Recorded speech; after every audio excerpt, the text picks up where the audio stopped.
जी फरमाइए। हाँ जी, मेरा सवाल ये था मुफ्ती साहब आपसे जी कि मान लीजिए दो व्यक्ति मतलब दो आदमी बैठे हुए कोई अपराध कर रहे हैं। आप मतलब इस चीज का एहसास कीजिए, मान लीजिए दो आदमी बैठे हुए अपराध कर रहे हैं। एक व्यक्ति तो मूर्ति पूजा कर रहा हुआ बैठा, और एक व्यक्ति बैठा हुआ किसी बच्चे का बलात्कार कर रहा है। तो कौन सा अपराध बड़ा है? मूर्ति पूजा। बस यही देखना था जी। धन्यवाद मुफ्ती साहब। जी पिछले हफ्ते मैंने आपसे सवाल पूछा था कि यदि जी दो जी व्यक्ति अपराध कर रहे हो, एक मूर्ति जी पूजा कर रहा हो, एक बच्चे का हाँ बलात्कार हाँ कर जी रहा जी हो, तो जी कौन सा बड़ा अपराध है? हाँ, जी तो आपने कहा था कि मूर्ति पूजा बड़ा अपराध है। जी तो मैं इस हफ्ते के आपसे उसी में बिल्कुल सीधे और सपाट जवाब की करता हूँ, मतलब अपेक्षा। जी तो यदि आपको उनमें से कोई सा एक अपराध रोकने का मौका दिया जाए, तो आप कौन से अपराध को पहले रोकना चाहोगे? रेप वाले को, लेकिन वो तो बड़ा अपराध नहीं है आपकी नजरों में। क्योंकि वो उसे खुदा की क्यों नजर रोकोगे में, वो आपको? खुदा का काम है। दोनों चीजें अलग हैं। एक का ताल्लुक इंसान से, एक का ताल्लुक खुदा से। खुदा रोके जो कि उसके खिलाफ अपराध हो रहा है, हम वो खुदा का काम है। हमारा काम है इंसान की मदद करना। तो हम इंसान वाला जो के खिलाफ जो अपराध हो रहा है उसको रोकेंगे पहले। अच्छा, आपकी मानसिकता बदल गई। बल्कि नहीं, आज भी कहता हूं कि खुदा के सामने, खुदा की नजर में बड़ा अपराध मूर्ति पूजा है। लेकिन आप मुझसे पूछेंगे मैं कौन सा रोकूंगा? मैं रोकूंगा रेप। दीन के बड़ा मामले में अपराध क्या रोकना मानेंगे चाहिए आपको, यदि आप रोक सकते हैं तो। मेरे भाई, जो चीजें सोच कर आते हैं ना आप, हम उससे 1000 मील आगे चीज सोचते होते हैं। हमें पता होता है कि आपके अंदर तर्कश कितने हैं। अब आप सोचेंगे अच्छा मैं एक ऐसा सवाल करूंगा या फंस दूंगा। हम बात यूज कर रहे होते हैं। तो सारे अंदर मेरी बात सुनो। फंस तो मेरे भाई आप आप ये उसकी वजह क्या है? आप उसकी ये वजह कह क्या रहे है हैं मैं कि बताऊंगा जो आपको। काम देखो लिसन लिसन तफसील लिसन।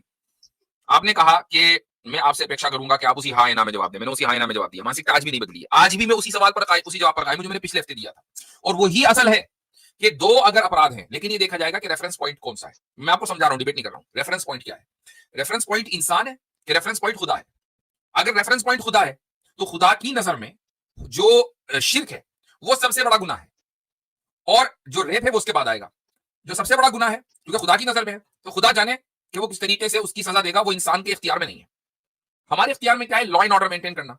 एक आदमी बुत परस्ती करते हुए लॉ एंड ऑर्डर जो हमारा इंसान का है उसको मेंटेन कर सकता है। लॉ एंड ऑर्डर को एक इस्लामी कंट्री में एक बुत परस्त रह सकता है, कोई मसला नहीं है।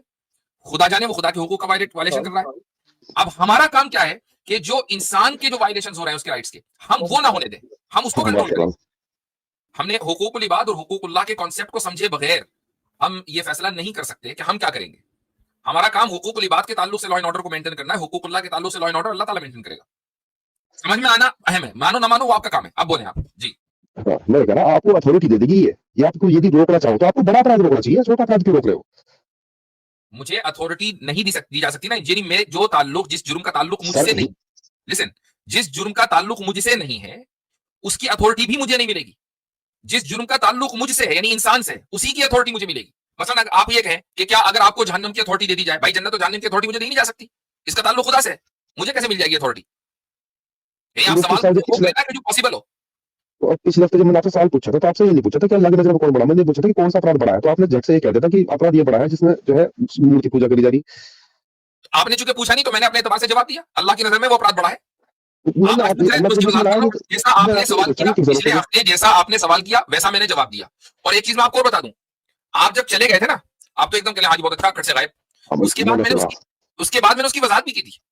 इस वजह से मैं इत्तेफाक नहीं रखता। वो अलग बात है। देखो वो आप इत्तेफाक करो ना करो, हम आपको वो जबरदस्ती नहीं कर सकते दुनिया में। आपको